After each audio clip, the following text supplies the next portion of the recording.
Hi friends. నేను ఈరోజు మా ఊర్లో జరిగే జాతర గురించి నాకు తెలిసిన విషయాలు మీతో షేర్ చేసుకుందాం అనుకుంటున్నాను. ఆంధ్రప్రదేశ్లోని అత్యంత ప్రసిద్ధి చెందిన జాతరలలో మా ఊరి గంగానమ్మ జాతర ఒకటి. ప్రస్తుతం మేము ఆ జాతర చేసుకుంటున్నాము. ఏలూరు గంగానమ్మ జాతర.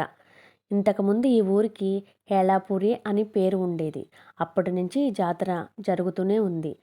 ఈ జాతరలోని ముఖ్య విశేషాలు ఏమిటంటే అమ్మవారిని మేడల్లో నిలబెట్టడం, కుంభం పోయడం, కొర్రల బండి, పంబలాయన, ఊరిలో జరిగే విశేషాల గురించి మనం మాట్లాడుకుందాం. పూర్వం ఊరు చిన్నదిగా ఉండడం వలన ఊరంతా కలిసి ఈ జాతర చేసుకునేవాళ్ళు ఒకే చోట.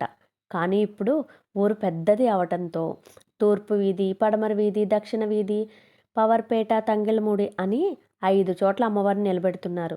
ఈ జాతర ప్రతి 12 సంవత్సరాలకి ఒకసారి జరిగేది. తరువాత భక్తుల కోరిక మేరకు 7 సంవత్సరాలకి ఒకసారి చేస్తున్నారు. చివరగా 2018లో ఈ జాతర జరిగింది.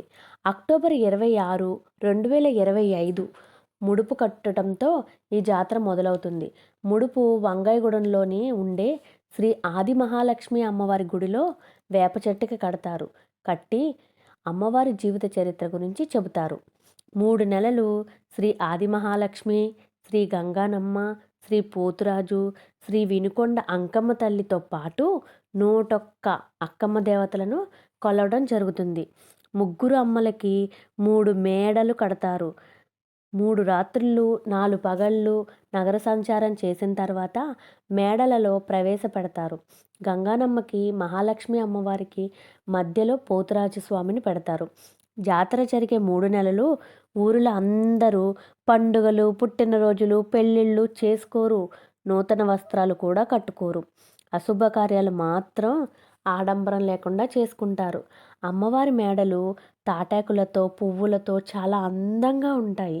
అమ్మవారి మేడల ముందు భజనలు, బండారు పూజ, పారాయణాలు మొదలైన సాంస్కృతిక కార్యక్రమాలు జరుగుతూ ఉంటాయి.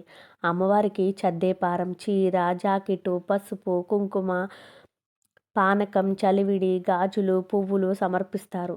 పెళ్లి చేసుకుని వెళ్ళిన ప్రతి ఆడపిల్ల కూడా వచ్చి అమ్మవారిని దర్శించుకొని పసుపు, కుంకుమ సమర్పించుకుంటారు. 101 అక్కమ్మ దేవతలలో దుష్టశక్తులను సంహరించే అతి రుద్ర అవతారం శ్రీ నల్లమారమ్మ అవతారం.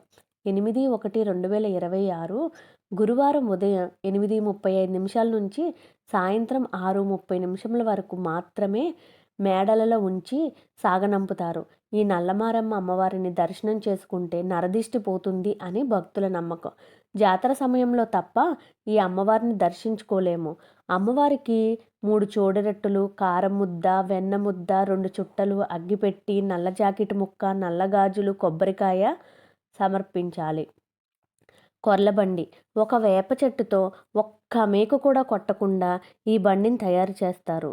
కొర్లబండి మేడవళ్ళు వద్దకు ఊరేగింపుగా తీసుకొస్తారు. కొర్లబండికి కూడా పూజలు చేస్తారు. కుంభం పోయడం అంటే అన్నాన్ని తీసుకుని వచ్చి మేడల ముందు కుంభాలుగా పోస్తారు. 4 లారీల అన్నం వస్తుంది. ఆ రోజు నగరంలో ప్రజలందరూ వారి ఆడపిల్లలను, బంధువులను పిలిచి భోజనాలు, చీరలు పెట్టి ఆనందంగా గడుపుతారు. పంబలాయన అంటే మగ వ్యక్తి ఆడవేషం వేసుకుంటారు. కొర్రల బండిలో కూర్చొని ఊరంతా తిరుగుతూ అందరికీ బండారు బొట్టు పెడతారు. అమ్మవారిని రకరకాల వేషాలతో, మేళ తాళాలతో, ఆనందంతో, భక్తితో అమ్మ 3 నెలలు నిన్ను కొలుచుకున్నాము, అందరికీ రోగాలు రాకుండా చూసుకో అమ్మ మమ్మల్ని అని మొక్కుకుంటూ కొర్లబండిలో పోతురాజు, గంగానమ్మని 18 అక్కమ్మ దేవతలను తీసుకొని నగర సంచారం చేస్తూ అమ్మవారిని సాగనంపటం జరుగుతుంది. ఈ అమ్మవారిని సాగనంపిన తరువాత జాతర ముగుస్తుంది. ఇది ఫిబ్రవరి 2వ తారీఖుతో ఈ కార్యక్రమం పూర్తవుతుంది. అమ్మవారిని సాగనంపిన తరువాత 16 రోజులు పంబలైన ఊర్లోకి రాకూడదు. గంగానమ్మ ఆశీస్సులు మీకు, మీ కుటుంబ సభ్యులకి ఎల్లప్పుడూ ఉంటాయని ఆశిస్తూ మా ఊరి జాతర విశేషాలు. బాయ్.